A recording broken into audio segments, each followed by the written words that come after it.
الشيطان الرجيم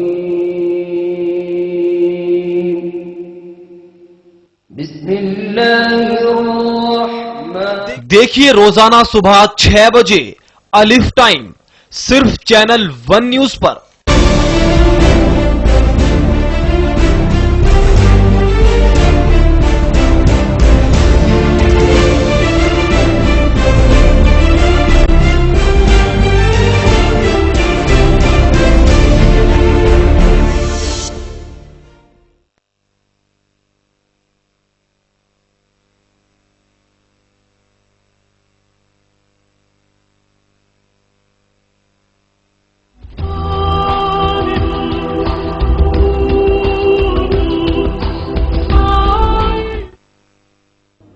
آداب، میں ہوں جوتسنا اور ایک بار پھر ہم حاضر ہیں اپنے تاریخ ساز پروگرام صدائے حق کے ساتھ۔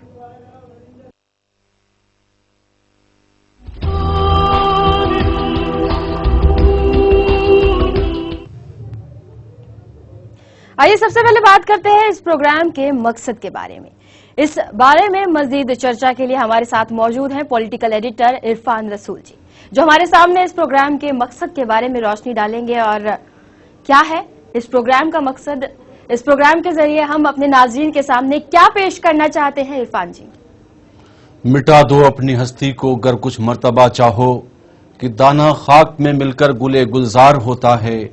جوتسنا، اب تک ہم نے دکھایا، ہم نے پیش کرنے کی کوشش کی کہ نمرود اور پیغمبر اسلام حضرت ابراہیم علیہ السلام کے آمنے سامنے حق و باطل کی جو مارکہ آرائی تھی، جو سلسلہ جاری رہا، جو پچھلے کئی ایپیسوڈ میں چینل 1 کی خاص پیشکش رہی، آج جو پیش کرنے جا رہے ہیں یقیناً وہ قابل عمل ہے اور یقیناً وہ بہت مشعل راہ ہے ہم سب کے لیے، ناظرین کے لیے، اہل وطن کے لیے۔ نمرود کہیں نہ کہیں اپنی ہار تسلیم کر رہا ہے اور نمرود قائل ہو رہا ہے اس سچائی کا جو صدائے حق پیغمبر اسلام حضرت ابراہیم علیہ السلام نے بلند کی۔ اب نمرود اس بات پر آ گیا ہے کہ ہم تمہارے لیے راضی ہو رہے ہیں، تم جس کی طرف مجھے بلا رہے ہو، ہم اس کی شان میں، اس باری تعالیٰ کی شان میں قربانی پیش کرنا چاہتے ہیں۔ لیکن حضرت ابراہیم علیہ السلام کا پھر وہی جواب، جب تک تم قائل نہیں ہوگے، جب تک وحدہ لا شریک کے قائل نہیں ہوگے، تب تک اس قربانی کا کوئی نتیجہ نہیں ہے، یہ قربانی پیش کرنا بیکار ہے۔ پہلے وحدہ لا شریک یعنی وحدانیت کے قائل ہو جاؤ، پہلے اقرار کرو، پہلے یقین کرو، پہلے صدق دل سے عقیدے پہ عمل کرو، تب تم قربانی پیش کر سکتے ہو۔ قربانی دراصل حقیقت در حقیقت نیت کا امتحان ہے۔ تو آج وہ اہم مارکہ، وہ حق و باطل کی جنگ، وہ جائز اور ناجائز کی جنگ، وہ صدائے حق جو دنیا میں جس کا آج بھی بہت بڑا مقصد اور بہت بڑا مطلب ہے، یقیناً جیت جو ہے وہ حق کی ہوتی ہے، وہ سچ کی ہوتی ہے، ایک نہ ایک دن قائل ہونا پڑتا ہے۔ حضرت ابراہیم علیہ السلام کی وہ مارکہ آرائی، وہ سچائی، وہ کیفیت، وہ حالات آج کہیں نہ کہیں رنگ لائے گی وہ کوشش حضرت ابراہیم علیہ السلام کی کہ نمرود کے سامنے بظاہر تو وہ ایک شخص تھے لیکن معاملہ کچھ اور تھا۔ اللہ کی طرف سے وحی الہی نازل ہو رہی تھی، نمرود اس بات کو سمجھ نہیں رہا تھا۔ اب نمرود حضرت ابراہیم علیہ السلام کا قائل ہو رہا ہے اور کہیں نہ کہیں افسوس جتا رہا ہے کہ ہمیں یہ موقع نصیب نہ ہوا۔ اور وہ اس وقت کا جو سوشل پریشر تھا، جو سماجک دباؤ تھا، اس کے تحت کام کر رہا تھا۔ یقیناً وہ حق و باطل کی تصویر آج بالکل، لیکن رسول جی جس طرح سے باتیں سامنے آئی اور اس سے پہلے جو اس طرح سے دکھایا گیا کہ حضرت ابراہیم علیہ السلام کو جلانے کی کوشش کی گئی نمرود کے ذریعے بھی، اور نمرود پر نظر کہ وہ کیا کچھ کر رہا ہے اور جس طرح سے برائی کی طرف وہ بڑھ رہا تھا، اس بارے میں کیا کچھ کہا جائے گا؟ جی بالکل، اسی سے یہ کیفیت جو پیدا ہوئی، جو یہ حالات پیدا ہوئے، جو یہ منظر سامنے آیا کہ وہ آگ، وہ آگ سرد ہو گئی، وہ نار گلزار ہو گئی اس پیغمبر پر جو بادشاہ وقت نمرود، جو خدائی کا دعویٰ کرنے والا تھا، اس نے تیار کی تھی، اس نے اس آگ کا انتظام کیا تھا اور سارے قبیلے والے اس میں لگے تھے، اس کے سارے ساتھ اس کے لوگ لگے ہوئے تھے کہ اب تو فیصلہ ہو جائے گا حق پہ کون ہے، باطل پہ کون ہے، صحیح کون ہے، غلط کون ہے. لیکن اسی سے یہ موڑ آیا، جو ایک اہم موڑ اس پوری تفصیل میں آپ دیکھ رہی ہیں، ایک اہم موڑ آیا، اس کا کچھ نہ کر سکی. اور یہ کتنا سیٹسفائیڈ ہے، کتنا مطمئن ہے، یہ کون سا شخص ہے. آخر بات تو کچھ اور ہے. کہیں نہ کہیں نمرود نے تہ کے پیچھے سچائی جاننے کی کوشش نے اس کو قریب آنے کا ایک موقع دیا، لیکن وہ جیسا پہلے بھی ہم لوگ اس میں دکھا چکے ہیں کہ اس کی قسمت میں نہیں تھا، مگر دنیا میں یہ پیغام جانا تھا. دنیا میں آج تک کے لیے یہ پیغام زندہ ہے کہ نمرود کا ہوا کیا اور نمرود کے ساتھ کس طرح کا معاملہ ہوا. وہ پوری تصویر آج پیش کریں گے، اور اس تصویر کے ساتھ حقائق کو پیش کرنے کی پوری کوشش کی گئی ہے. Channel one news of India کی ایک اہم کوشش جو IRIB کے تعاون سے شاید ملک کی تاریخ میں، دیش کے اتہاس میں پہلی بار لے کر ہم حاضر ہیں. بالکل، channel one news of India اور IRIB کی طرف سے ایک بہترین قدم اٹھایا گیا ہے. ناظرین کے سامنے صدائے حق کے ذریعے ہم ایک بہترین اتہاس میں اگر بات کہی جائے ایک ایسا پروگرام لے کر آئے ہیں جس کے ذریعے جو برائی کے خلاف جو لڑائی تھی، جو بات حضرت ابراہیم علیہ السلام نے رکھی، اسے ہم پیش کر رہے ہیں. حضرت ابراہیم علیہ السلام کو آگ میں ڈال دیا گیا، لیکن وہ آگ ابراہیم علیہ السلام کو جلا نہیں سکی. یہ واقعہ دیکھ کر نمرود کو غصہ آیا اور اس نے غریب جنتا پر ظلم کرنا شروع کیا. آئے اس سلسلے میں بات کرتے ہیں پھر سے. اگر رسول جی جس طرح سے یہ واقعہ دیکھنے کو ملا اور جس طرح کی باتیں نمرود کے دماغ میں چل رہی تھی اس وقت، اور وہ آخر کیا سوچ کے ساتھ آگے بڑھ رہا تھا؟ دیکھیے، وہ اپنی ہار کا جشن منا رہا ہے. بادشاہ وقت جس کو شکست ہوتی ہے، جو ہار جاتا ہے لیکن وہ تسلیم نہیں کرتا، وہ سماج کے سامنے، میں نے کہا سماج کے سامنے وہ اس کا اعتراف اس پر راضی نہیں تھا، لیکن وہ اندرونی طور پر یہ پوری طرح سمجھ چکا تھا کہ اب کیا ہونے والا ہے اور مشیت کی مرضی کیا ہے. راضی برضائے الہی ہے حضرت ابراہیم علیہ السلام، یہ چیز اس کے ذہن میں جا چکی تھی. لیکن اس کو یہ لگ رہا تھا کہ اگر ہم ان ساری چیزوں کو ظاہر کریں گے تو یہ سماج، یہ دنیا، یہ لوگ ہمیں کیا کہیں گے. کیسا بادشاہ تھا، کیسا خدائی کا دعویٰ کرنے والا تھا، اور کس طرح سے وہ حضرت ابراہیم علیہ السلام پر ظلم و ستم کر رہا تھا. آپ نے کہا عوام پر اس نے ظلم و ستم کے پہاڑ توڑنے شروع کیے. تو یہ کہیں نہ کہیں ہارنے کے بعد ایک اپنے آپ کو لوگوں کے سامنے پیش کرنے کی ایک صورت ہے کہ دیکھیے ہم نے ہار نہیں مانی. لیکن دوسری طرف ہم نے یہ کہا کہ حضرت ابراہیم علیہ السلام سے سیدھے طور پر وہ یہ کہہ رہا ہے کہ ہمیں جس خدا کی طرف تم بلا رہے ہو، جس کی دعوت دے رہے ہو، ہم قربانی پیش کرنا چاہتے ہیں اس وحدہ لا شریک کے لیے. پھر پیغمبر اسلام کا وہی جواب کہ جب تک تم ایمان نہیں لاؤ گے، جب تک قائل نہیں ہوگے، تب تک تمہاری کسی طرح کی بھی قربانی پیش کرنا بیکار ہے، اس کو منظور نہیں کیا جائے گا. بالکل، اس قربانی کو منظور نہیں کیا جائے گا. آئیے دیکھتے ہیں کہ غصے میں آ کر نمرود نے کس طرح کی حرکت کی اور اس کا کیا انجام ہوا. کر یہ کھیل کہ ابراہیم کا خدا مغلوب ہو جائے، بابل سے نکل جا، اور دوسرے حکومتی ستون کا بابل تجھے نہیں چاہتا، نکل یہاں سے، گرا دوں گا اسے. پچھلے وزیر کی ہمارے مقام و منزلت پر بری نظر تھی. اس وقت ایک جوان ستار تھا، اس وزیر کو شکست دے گا. تو اپنے طور پر فہم و فراست کے مطابق اس کا جانشین بنا، اور پھر تو غافل ہو کر میرا روی کا شکار ہو گیا. اگر تجھ پر رحم کروں تو پھر نمرود رہے. خداؤں کے بادشاہ کیا کہنا چاہتے ہو؟ نمرود ایک خدائی مطلق طاقت ہے، مزید نہیں چاہتا. تو بہت ہی چالاک ہے، بڑباک، اونچا ہے. بہت سچ کہا تھا تو نے، مینار کا کہہ رہا. میں نے تیری بات پر بہت سرباک کیسے اپنے خداؤں سے ودا کرے. تو نے کہا تھا نمرود کی مضبوط. آج میں بابل کی اونچائی پر خدایا مجھے مطلب بابل کے لوگوں کی ایسا چیز چھوڑوں گا کہ ابراہیم عظیم نمرود مغلوب ہو جائے معاف کر دے، اور دوسرے حکومتی مجھے معاف کر دے. گرا دوں گا اسے. پچھلے وزیر کی ہمارے مقام پر بری اس وقت